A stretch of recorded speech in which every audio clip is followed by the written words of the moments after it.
हाँ जी राजी, अज आप करांगे 12वां चैप्टर माइक्रो इकोनॉमिक्स का balance of payments. Balance of payments की आ तो बैलेंस ऑफ पेमेंट आपको ये दसदा भी जो एक कंट्री का रैसट ऑफ वर्ल्ड के नाल जिन्ना भी लैन देन होया उहदा सारा रिकॉर्ड हुंदा बैलेंस ऑफ पेमेंट दे विच ड्यूरिंग द अकाउंटिंग ईयर दे विच जो भी कराया जांदा वा। देखो जी ये सारिया वो इकोनॉमिक ट्रांजैक्शन होणगियां जो एक कंट्री ने रैसट ऑफ वर्ल्ड नाल करियां ने, जो भी इंपोर्ट एक्सपोर्ट करिया गुड्स एंड सर्विस का एंड फाइनैंशियल ट्रांजैक्शनस का, तो वह सारा रिकॉर्ड किहदे होगा, बैलेंस ऑफ पेमेंट दे होगा। तो हुण इत्थे आपां ने गल कीती है import export of goods and service. जदों आपां गल करांगे import and export of only goods तो वह किहड़ा ट्रेड होगा अपना विजिबल। जदों आपां import and export of service की गल करते हैं वह किहड़ा ट्रेड होगा इनविजिबल ट्रेड। तो यह सारा रिकॉर्ड किहदे विच हुंदा, बैलेंस ऑफ पेमेंट्स दे विच हुंदा। तो देखो कहता balance of payments is the record of all economic transactions between a country and rest of world over a specific period. इस दे विच की इनकलूड है जी विजिबल ट्रेड जिस दे विच गुड्स की गल करते हैं, एंड इनविजिबल ट्रेड जिहदे विच आपां सर्विस की गल करते हैं, as well as financial transactions भी इस दे विच इनकलूड हुंदियां ने। वो की ने इन्वेस्टमेंट्स एंड लोन्स। ठीक है जी, हो सकता भी अपनी कंट्री ने किसी दूसरी कंट्री तो लोन लिया होवे या अपनी कंट्री ने किसी कंट्री नूं की लोन दिता होवे, तो उसका रिकॉर्ड भी की आ बैलेंस ऑफ पेमेंट दे विच आपां की करदे आ, रिकॉर्ड करदे आ। हुण जिन्नियां भी बैलेंस ऑफ पेमेंट दे विच रिसिप्ट आऊगी, जो भी आपां ने रेस्ट ऑफ द वर्ल्ड पैसा रिसीव करना वा, चाहे वह लोन आ चाहे आपने एक्सपोर्ट करके की आ पैसा बाहरों आ रहा अपनी कंट्री दे विच, तो आप बैलेंस ऑफ पेमेंट दे विच आपां की करांगे जी क्रेडिट करांगे। वो क्रेडिट साइड की होगा, रिकॉर्ड होगा जिन्नियां भी अपनियां की होणगियां रिसिप्ट्स होणगियां। तो जो भी अपनी पेमेंट्स होगी, मतलब जी आपने इंपोर्ट करिया तो अपनी कंट्री दे विचों जिहड़ा पैसा पे होगा, जिहड़ी कंट्री तो इंपोर्ट करांगे उन्हां दी करंसी दे विच आपां कन्वर्ट करांगे अपनी इंडियन करंसी नूं। जे आपां ने की लोन दिता अपनी कंट्री दे विच जदों पैसा जा रहा बाहरे तो कोई भी पेमेंट कर रहे हैं तो आपां की करदे हैं जी डेबिट करदे हैं इन बैलेंस ऑफ पेमेंट्स दे विच जिन्नियां भी अपनियां की होणगियां पेमेंट्स होणगियां। रिसिप्ट्स आपां करते हैं जी क्रेडिट एंड जिहड़ियां पेमेंट्स वो अपनियां की होंदियां ने डैबिट होंदियां ने। जिहड़ा बैलेंस ऑफ पेमेंट है जरूरी नहीं हैगा भी जो सिर्फ ओनली भी जो गवर्नमेंट ने ही रेस्ट ऑफ वर्ल्ड नाल जो भी मतलब लैन देन किया सिर्फ वही रिकॉर्ड होगा। कोई भी फर्म हो सकती है, कोई भी इंस्टीट्यूशन हो सकता, कोई भी इंडिविजुअल हो सकता, गवर्नमेंट तो हैगी वो नाल, तो इन्हां द्वारा रेस्ट ऑफ द वर्ल्ड दे नाल जिन्ना भी कोई भी लैन देन होया उसका सारा रिकॉर्ड जो भी अपनी फाइनैंशियल आ जां विजिबल या इनविजिबल ट्रेड होया वो सारा की होगा जी रिकॉर्ड होगा बैलेंस ऑफ पेमेंट्स दे विच। उस तो बाद कंपोनेंट की ने बैलेंस ऑफ पेमेंट्स दे, पहला हैगा जी करंट अकाउंट, जिहड़ा दूसरा कैपिटल अकाउंट, तीसरा हैगा जी अपना ऑफिशियल रिजर्व अकाउंट्स। तो सब तो पहला आपां डिस्कस करांगे about current account. Current account दे विच अपनियां ਉਹ इकोनॉमिक ट्रांजैक्शनस ਆਉਣਗੀਆਂ जिस दे नाल एसट्स एंड लायबिलिटी है जिहड़ा स्टेटस ऑफ द कंट्री उसके उपर इंपैक्ट नहीं पैंदा। इस दे विच आपां जो भी इंपोर्ट एक्सपोर्ट होया गुड्स एंड सर्विस का एंड कोई भी अपनी वन साइडेड पेमेंट आ कोई यूनीलेटर ट्रांसफर आ जां करंट ट्रांसफर आ उसका सारा रिकॉर्ड आपां किस दे विच करदे हां जी करंट अकाउंट दे विच। इस करके कहते अपना करंट अकाउंट आ इस दे विच जो भी ट्रांजैक्शन होणगियां do not give rise to future claim की गल नहीं करनी आ। एसेट दी liability status of the country दे उपर इंपैक्ट नहीं पैंदा। तो हुण इहदे कंपोनेंट्स की ने, सब तो पहला हैगा component export and imports of goods जिसनों आपां की कहने विजिबल ट्रेड। इस दे विच जो भी इंपोर्ट एक्सपोर्ट होया गुड्स का वो किस दे विच रिकॉर्ड होगा करंट अकाउंट दे विच। इस दे विच जिहड़ियां गुड्स ने वो अपनियां कंज्यूमर गुड्स भी इनकलूड होणगियां एंड जिहड़ियां अपनियां कैपिटल गुड्स ने वो भी नाल की होणगियां इनकलूड होणगियां। कहना मतलब कंज्यूमर एंड प्रोड्यूसर गुड्स दोनों ही इनकलूड होंदियां ने जिहड़ा अपना करंट अकाउंट आ। उस तो बाद आ गया जदों आपां सिर्फ import and export of goods की गल करदे उसनूं आपां की कहने आ balance of trade. Balance of trade की है डेफिसिट भी हो सकता एंड सरप्लस दे विच भी हो सकता। डेफिसिट दे विच कदों होगा भी जदों अपना इंपोर्ट ज़्यादा है एक्सपोर्ट दे नाल। जिहड़ा अपना बैलेंस ऑफ ट्रेड आ सरप्लस दे विच उदों होगा जदों एक्सपोर्ट ज़्यादा आ इंपोर्ट दे नाल। ਉਸ ਤੋਂ ਬਾਅਦ ਆ ਗਿਆ ਜੀ export and import of service, ਜੋ ਵੀ ਆਪਣਾ ਸਰਵਿਸ ਦਾ ਇੰਪੋਰਟ ਐਕਸਪੋਰਟ ਹੋਇਆ ਇਸ ਨੂੰ ਆਪਾਂ ਇਨਵਿਜ਼ੀਬਲ ਟ੍ਰੇਡ ਵੀ ਕਹਿੰਦੇ ਆ। ਤਾਂ ਉਹ ਵੀ ਕਿਹਦਾ ਪਾਰਟ ਆ, ਆਪਣਾ ਕਰੰਟ ਅਕਾਊਂਟ ਦਾ ਪਾਰਟ। ਜਿਹੜੀਆਂ ਸਰਵਿਸ ਨੇ ਦੋ ਤਰ੍ਹਾਂ ਦੀਆਂ ਹੁੰਦੀਆਂ ਨੇ ਜੀ, factor service and naan factor service.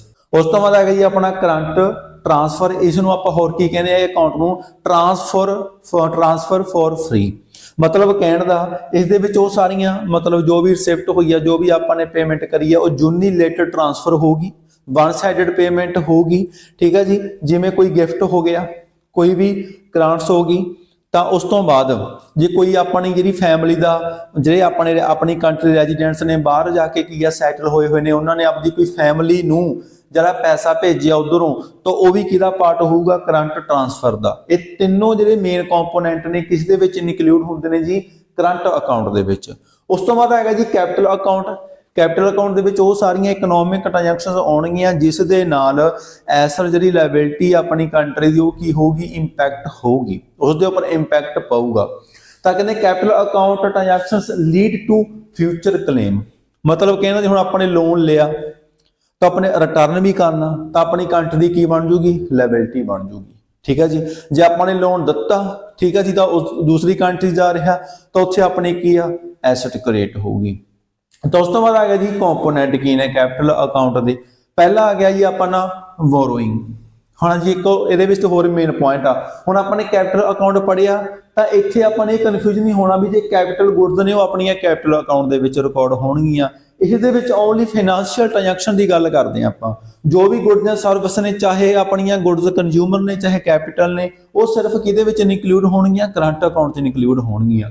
ਤੇ ਇਸ ਦੇ ਵਿੱਚ ਆ ਗਿਆ ਪਹਿਲਾਂ ਹੁਣ ਜਿਹੜਾ ਮੇਨ ਕੰਪੋਨੈਂਟ ਆ ਬੋਰਿੰਗ, ਇਹਦੇ ਵਿੱਚ ਕੀ ਆ, ਪਹਿਲਾ ਐਕਸਟਰਨਲ ਕਮਰਸ਼ੀਅਲ ਬੋਰਿੰਗ। ਇਹ ਉਹ ਹੁੰਦਾ ਜੀ ਜਿਹੜਾ ਲੋਨ ਦਿੱਤਾ ਜਾਂਦਾ on market rate of interest.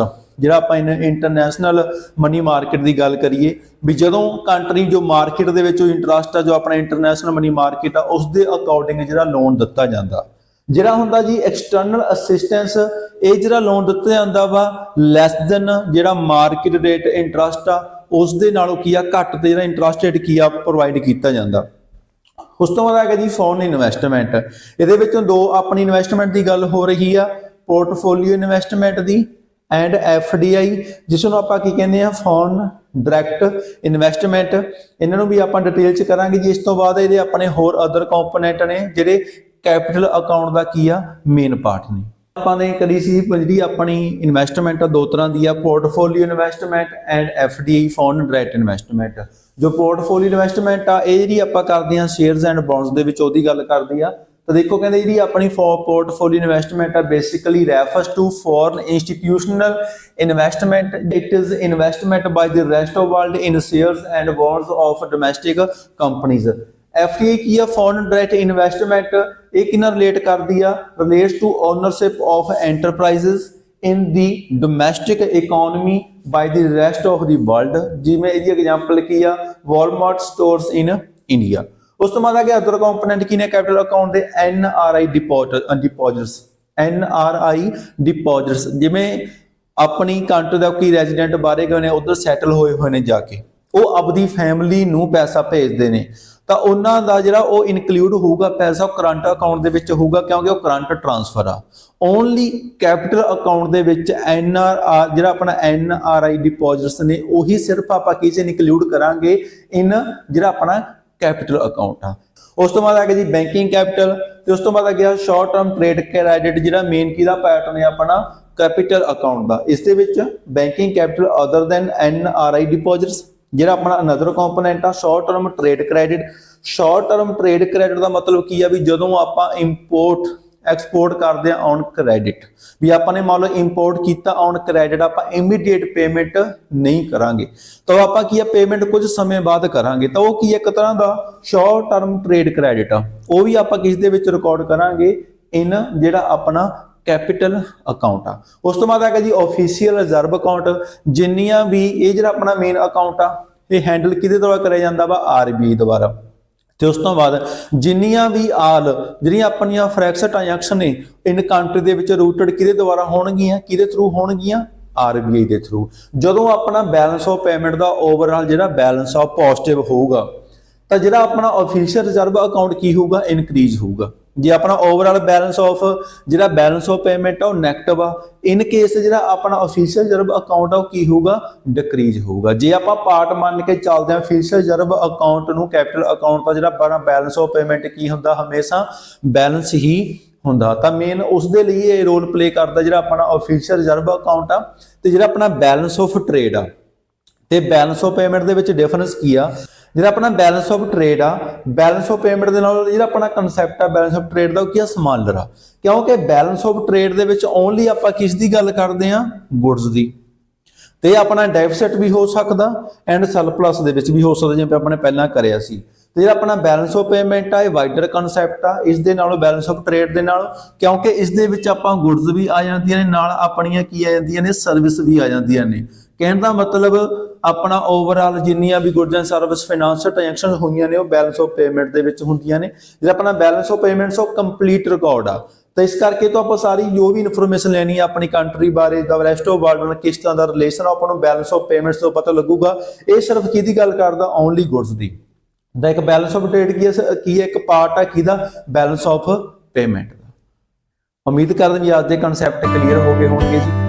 ਤੇ ਆਪਣੀ ਵੀਡੀਓ ਨੂੰ ਲਾਈਕ ਸ਼ੇਅਰ ਜ਼ਰੂਰ ਕਰਨਾ, ਚੈਨਲ ਨੂੰ ਵੀ ਸਬਸਕ੍ਰਾਈਬ ਕਰਨਾ ਜੀ। Thank you.